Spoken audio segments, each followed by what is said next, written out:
మున్సిపాలిటీలకు తెలంగాణ రాష్ట్ర ఆర్థిక సంఘం నుంచి రావాల్సిన నిధులు ఆశించిన స్థాయిలో రాకపోవడం వలన మున్సిపాలిటీలు ఆర్థికంగా ఇబ్బంది పడుతున్నాయి అధ్యక్ష. నెల నెల మున్సిపాలిటీలకు నిధులు ఇవ్వడంలో రేవంత్ రెడ్డి సర్కార్ విఫలమవుతుంది అధ్యక్ష. కేంద్రం నిధులు ఇస్తున్న రాష్ట్ర సర్కారే నిధులు విడుదల చేయకుండా నిర్లక్ష్యంగా వ్యవహరిస్తుంది అధ్యక్ష. హైదరాబాద్ అభివృద్ధి అనేది మేము కూడా స్వాగతిస్తూ ఉన్నాం. కానీ పట్టణాల అభివృద్ధికి కాంగ్రెస్ సర్కార్ ప్రత్యేకంగా ఎలాంటి పథకాన్ని అమలు చేస్తుందో, అందుకు ఈ బడ్జెట్లో ఎన్ని నిధులు కేటాయించిందో స్పష్టత ఇవ్వాలని కోరుతున్నాం అధ్యక్ష.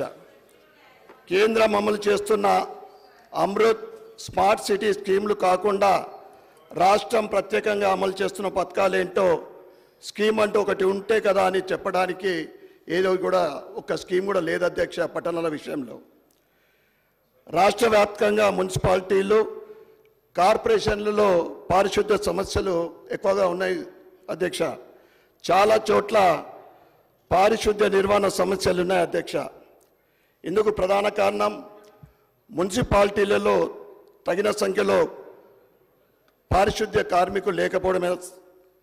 దాంతోపాటు పారిశుద్ధ్య కార్మికుల ఉద్యోగానికి భద్రత కల్పించాలని, వారికి ఆరోగ్య బీమా కల్పించాలనే డిమాండ్ చాలా రోజుల నుంచి ఉంది అధ్యక్ష.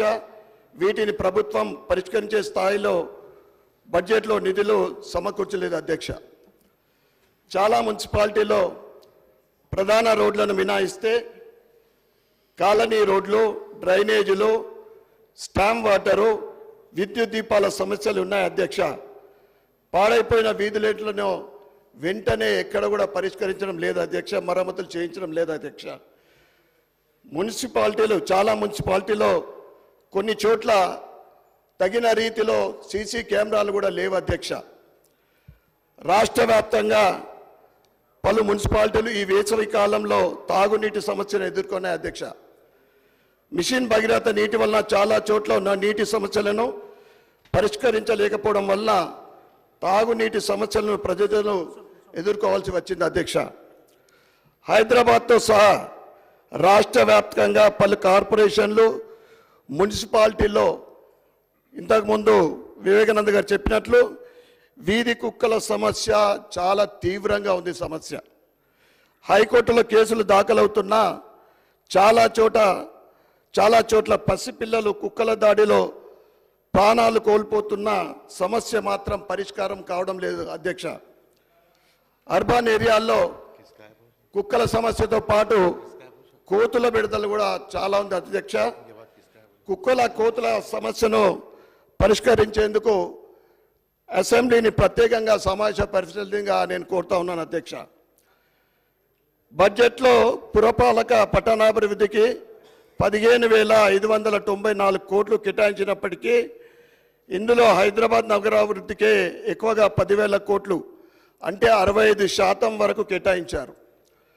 వరంగల్, నిజామాబాద్, ఖమ్మం వంటి ప్రాంతాల్లో వ్యూహాత్మక అభివృద్ధి ప్రణాళికకు అనుగుణంగా నిధులు కేటాయింపులు జరిపారు. మరి చిన్న మున్సిపాలిటీల పరిస్థితి ఏంటో, అరకొర నిధులతో అవి ఎట్లా అభివృద్ధి చెందుతాయో చెప్పాల్సిన అవసరం ఎంతైనా ఉంది అధ్యక్ష. పెద్ద గ్రామాల్లో శివారి గ్రామాలను విలీనం చేస్తూ మున్సిపాలిటీలుగా అప్గ్రేడ్ చేస్తున్నారు. కానీ విలీన గ్రామాల ప్రజలకు మాత్రం మాకు పన్నుల భారం పడుతోంది తప్ప అభివృద్ధి మాత్రం ఎక్కడ కనిపించడం లేదని వాపోతున్నారు అధ్యక్ష.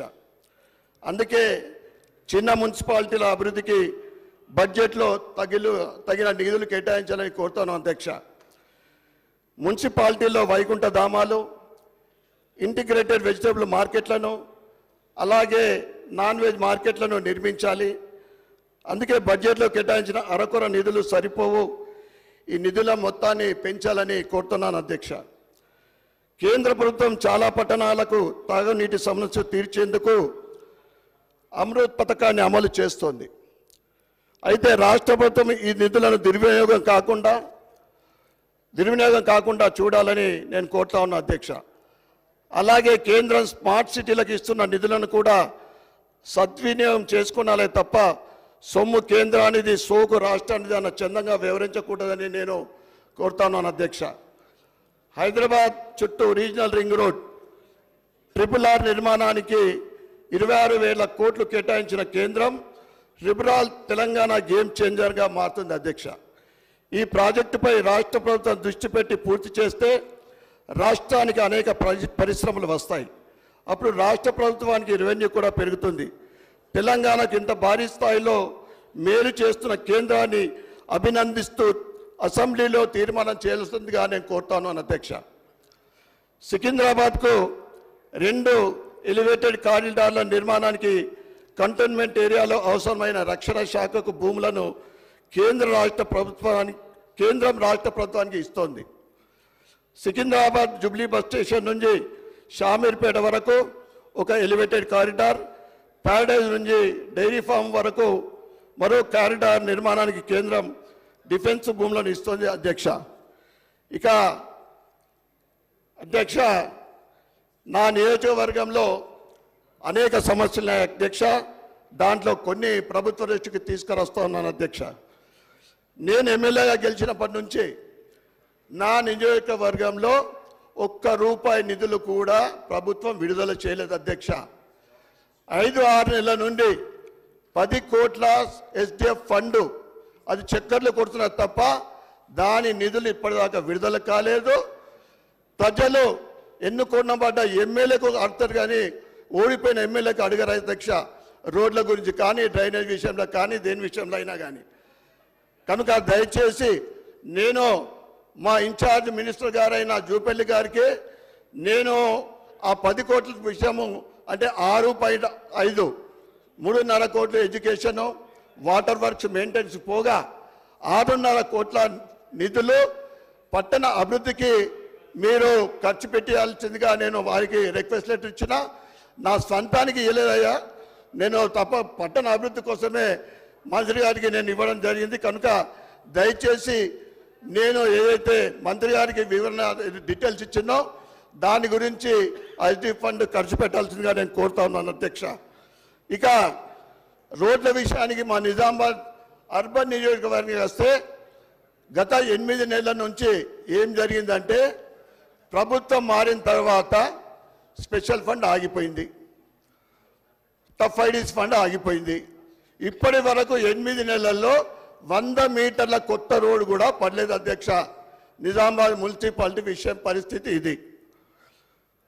ఇక డ్రైనేజ్ వ్యవస్థ కానీ, రోడ్ల వ్యవస్థ కానీ, స్టామ్ వాటర్ కానీ, పార్కింగ్లు కానీ వ్యవస్థలు సరిగా లేక ప్రజలందరూ నానా ఇబ్బందులు పడుతూ కాలు బయట పెట్టలేని పరిస్థితి వర్షాకాలంలో అధ్యక్ష. కొన్ని నియోజకవర్గాల్లో కేటాయించిన నిధుల్లో కేవలము 10% ఇచ్చిన మా ఇందూరు నగరం బ్రహ్మాండంగా అభివృద్ధి చెందుతుంది అధ్యక్ష. ఏదైతే ముఖ్యమంత్రి గారి కొడంగల్కి ఇచ్చిన నిధులు మాకు 10% ఇస్తే కూడా చాలా అధ్యక్ష. నిజామాబాద్ బ్రహ్మాండంగా అభివృద్ధి చెందుతుంది అధ్యక్ష. ఇక అదేవిధంగా గత ప్రభుత్వం డబుల్ బెడ్రూమ్ ఇదంతా కూడా ముఖ్యమంత్రి గారు వర్ణించి చెప్పిన డబుల్ బెడ్రూమ్లు 400 డబుల్ బెడ్రూమ్లు రెడీ అయిపోయి అంటే మొత్తం పూర్తయిన 3 సంవత్సరాలంత అధ్యక్ష. ఇప్పుడు అవి శిథిలావస్థకు చేరుతూ ఉన్నాయి. అదేవిధంగా 295 డబుల్ బెడ్రూమ్లు 80% వరకు పూర్తయింది. వాటిని పూర్తి చేసి గతంలో ఏదైతే డ్రా సిస్టమ్ ద్వారా ప్రజలకు తెలియకుండా లోపల డ్రా సిస్టమ్ అంటే నామ్స్కు కాకుండా, నామ్స్ పద్ధతి కాకుండా ఇప్పుడు ప్రజల మధ్యన ఏదైతే రిజర్వేషన్ ఉందో ఆ విధంగా ఈ డబుల్ బెడ్రూమ్లు సుమారు 665 ఇండ్లు ప్రజలకు కేటాయించాలని నేను మీ ద్వారా ప్రభుత్వాన్ని కోరుతా ఉన్నా అధ్యక్ష. అదేవిధంగా నిజామాబాద్ జిల్లాలో ఎంతోమంది చదువుకున్న యువత ఉపాధి అవకాశాలు లేక గల్ఫ్ దేశాలకు పోతున్నారు అధ్యక్ష. గత ప్రభుత్వం 45 కోట్ల బడ్జెట్తో నిర్మించిన ఐటీ హబ్ పరిస్థితి ఇప్పుడు ఎట్లా ఉందంటే 680 సిట్టింగ్ సామర్థ్యం ఉన్న ఐటీ కంపెనీలు ఐటీ హబ్లో సగం కూడా 260 సిట్టింగ్ కెపాసిటీ ఫుల్ఫిల్ అయింది. దాంట్లో ఐటీ కంపెనీలకు సగానికి పైగా ఖాళీగా ఉన్నాయి అధ్యక్ష. కారణం ప్రముఖ ఐటీ కంపెనీలు లేకపోవడమే అధ్యక్ష. గౌరవ మంత్రి శ్రీధర్ బాబు గారికి మీ ద్వారా కోరుతున్నా, మా జిల్లాలో ఐటీ హబ్ పైన ప్రత్యేక దృష్టి పెట్టి లీడింగ్ ఐటీ కంపెనీలు తీసుకొచ్చి అభివృద్ధి చేసి మా నిరుద్యోగ యువతకు ఉపాధి కల్పించాలని మీ ద్వారా మంత్రి గారిని కోరుతా ఉన్నా అధ్యక్ష.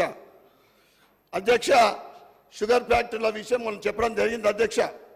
నిజామాబాద్ జిల్లాలో ఆసియాలోనే అతిపెద్దదైన బోధన్లో ఉన్న షుగర్ ఫ్యాక్టరీని తెరిపిస్తా అని చెప్పిండ్రు. అదేవిధంగా పక్క జిల్లాలో జిక్టర్లో ఉన్న ముత్యంపేటలో కూడా షుగర్ ఫ్యాక్టరీ మూతపడ్డది. వీటికి మీరు ఏ విధంగా ఎన్ని నిధులు కేటాయిస్తారో చెప్పాల్సిందిగా మీ ద్వారా నేను ప్రభుత్వాన్ని కోరుతాను అధ్యక్ష. అదేవిధంగా అధ్యక్ష, మా జిల్లాలో ఉన్న ఏకైక తెలంగాణ యూనివర్సిటీలో నిత్యం సమస్యలే.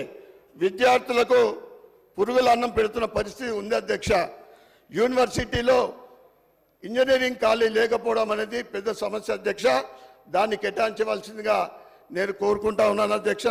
తప్పకుండా ప్రభుత్వము ఇందూరు నగరం పైన ప్రత్యేక దృష్టి పెట్టాలని